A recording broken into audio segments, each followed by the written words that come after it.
Well, it hasn't always been a bed of roses.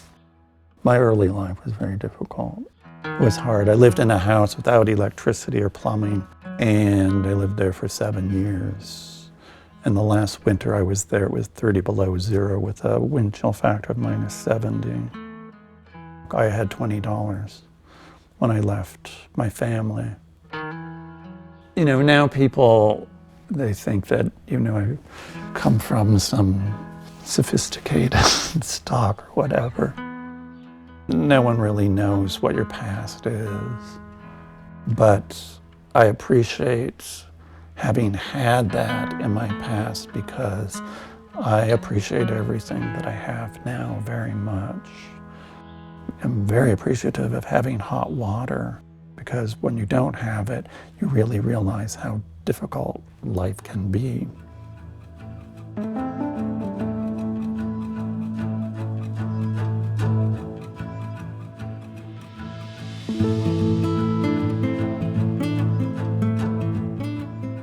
When I was little, my father was a professor of logistics for the Air Force. So I was born in Maine. We moved to France. We lived in Spain, and I grew up in Ohio. My parents, their motto was, "Don't make friends, we're leaving." There was an insecurity in that, and the only thing that I had that I could control was my imagination. And imagination is something that I've always tried to encourage and inspire people because it's free and we all have imagination and it's not really encouraged in our society. And I find that troubling. And I think it's something that's deeply important for humanity.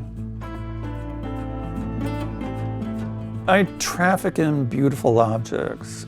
It doesn't mean they're valuable. It doesn't mean they're important. It doesn't mean there's a provenance. But beauty is beauty, and it either is or isn't. I like picking up seeds and I like picking up stones, and I have since I was a little kid, just looking at things that I find really beautiful. And it doesn't really matter what it is, it's just things that I'm attracted to. I like things that are quite old, but I also like things that are brand new. I'm not opposed to modern things or technology or things like that. But I have a preference for things that are older, non-perfect, that have a patina, and they show the signs of being used. That, I think, is just civilization.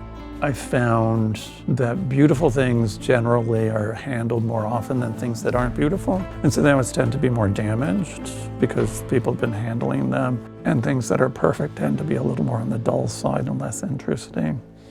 And so I'm always going for those damaged things.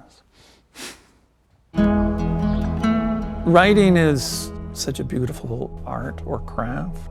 The use of words to make things come alive. A big part of my business is I do landscape design and some interior design, and I write a lot for proposals.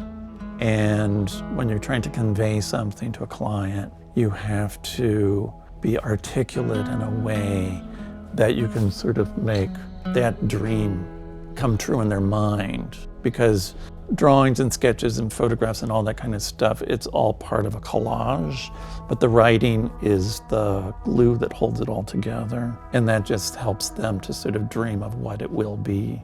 I feel like my job is to look through their eyes and use my sensibilities and create what they're trying to convey to me. You listen to them, and you have to be a very good listener to understand what they're trying to tell you. You go from there and you create sort of beautiful garden, that it's part of the land, that it helps sew the architecture onto the land. I like a good structure. I don't like to rely heavily on plant material. A good structure gives you something that's there, 4 seasons a year instead of just, in the summer and then make it happen. That's basically how I approach it. You don't necessarily fall in love with everything, but if it happens, it happens. If it doesn't, it doesn't. And you can't get crushed by it. I'm good at walking away from things. The earth will spin. I can't be ruled by objects. I like beautiful things, but I can't be ruled by them. If it all disappears, I've had nothing in my past, and so I don't want to go back to nothing, but if I had to, I suppose I could. You have to live your life, and objects are part of it, but they aren't the biggest part of it. People are.